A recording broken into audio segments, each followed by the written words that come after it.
Welcome to Penrose Learning, where we make understanding easy. You start by confirming your device iOS version and that the App Store is updated.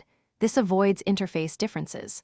Once done, make sure you have your Apple ID and device passcode ready. This speeds any prompts. Now, open Settings and go straight to Accessibility. That's where touch gesture controls live. You do not need to back up now, but note changes require testing.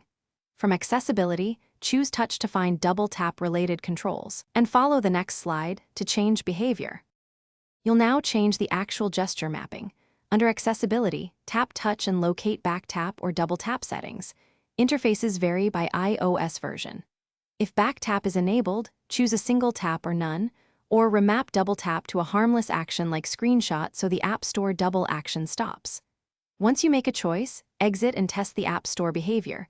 Open an app page and double tap icons or buttons to confirm.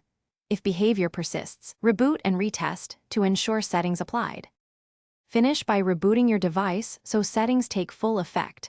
Then verify the App Store no longer triggers the unwanted double tap action. If the problem persists, selectively reset accessibility settings you changed instead of a full reset. This keeps other preferences intact.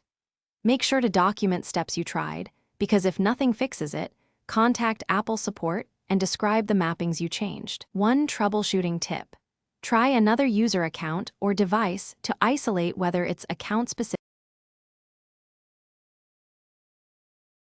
Thanks for watching. If this was helpful, leave a like and consider subscribing. See you next time.